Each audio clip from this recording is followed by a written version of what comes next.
పాపం పోలీసులకు ఎన్ని కష్టాలు వచ్చినాయో ఏమో. ఎప్పటికీ జనం ధర్నాలు చేస్తే ఆపేటోళ్ళు ఇప్పుడు పోలీసులే ధర్నా చేస్తున్నారు అన్నట్టే ఉన్నది కదా కథ ఈడ. కానీ పోలీసులు ఇంతమంది గుంపు కూడింది ధర్నా చేసేటానికి కాదు, జనాలు లొల్లి చేయకుండా.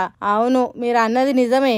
ఒక్క మనిషికి 4 పోలీసుల చొప్పున గుంపులు గుంపులుగా పోలీసులు దిగిండ్రు. కొడంగల్ దుద్యాల మండలం రోటిబండ తాండావాసుల భూములను పెద్ద పెద్ద కంపెనీలు పెట్టేటానికి సర్కారు తీసుకుంటున్నదట. అయ్యో మా గొడ్డు గోదా చేను చెలక ఆగం చేయకుండ్రి, మమ్ములను ఇక్కడ నుంచి ఎల్లగొట్టినట్టు చేయకుండ్రి అని లొల్లికి దిగుతారు కదా. కోపం ఉన్నోళ్ళు తిరగబడతారు కదా. అందుకే ధర్నాలు కాకుండా దాడులు జరగకుండా ఇట్లా పెద్ద బెటాలియన్ తీరుగా వచ్చిండ్రట పోలీసులు. రెవెన్యూ ఆఫీసర్లు సర్వేయర్లు తిరగాల్సిన భూముల కాడికి పోలీసులే తుప్పలు చెట్లు చేమలు తిరిగిండ్రట. పుట్ట గుట్ట గుండు అని ఎక్కుకుంటా దిగుకుంటా సర్వేలు చేయించిండ్రట. మావోడే అని ఓట్లు గుద్ది గెలిపిస్తే మా బతుకులే ఆగం చేస్తున్నాడు రేవంత్ రెడ్డి అని తాండావాసులు తనలాడుకుంటే ఏడుస్తున్నారట.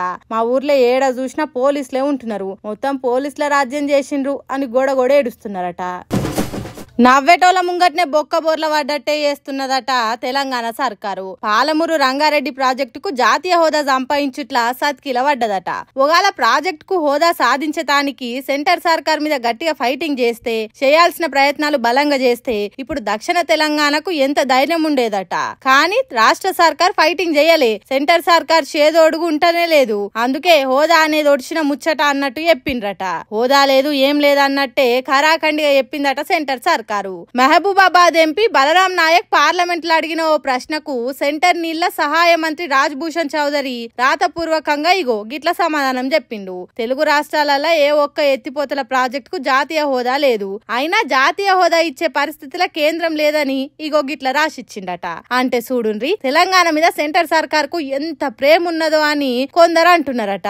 పాలమూరు రంగారెడ్డి ప్రాజెక్టుకు జాతీయ హోదా వస్తే ఒకప్పుడు ఎడారిగా ఉన్న పాత మహబూబ్ నగర్ జిల్లా పచ్చగా మారుతుండేది, రైతన్నలకు కావాల్సిన నీళ్లు కాల్వలై వాడుతుండేది. కానీ కేంద్రం తెలంగాణ పబ్లిక్ కు మొండిషై చూపెట్టుడు మంచి పద్ధతి కాదని అంటుర్రట.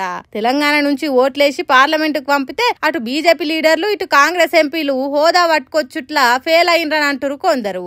అట్లా అని రాష్ట్ర సర్కార్ అయినా పట్టిడవకుండా హోదా కోసం కొట్లాడుతున్నదా అంటే అది లేదంటుర్రు. ఎప్పుడో కేసీఆర్ సార్ సీఎం ఉన్నప్పుడు హోదా కోసం డిపిఆర్ పంపిండ్రు. అప్పటి నుంచి కేసీఆర్ సార్ బానే కొట్లాడిండట. గాని ఇప్పుడు అటు కాంగ్రెస్ ఇటు కమలం పార్టీలు ప్రాజెక్ట్ కోసం ఫైటింగ్ చేస్తలేరట. ఇట్లయితే లాభం లేదు, ప్రాజెక్ట్ కు జాతీయ హోదా రావాలనంటే మళ్ళా కేసీఆర్ సారే రంగంలోకి దిగాలని కోరుతున్నారట దక్షిణ తెలంగాణ పబ్లిక్ కు. ఇక ఏమైతుందో ముందు చూడాలి.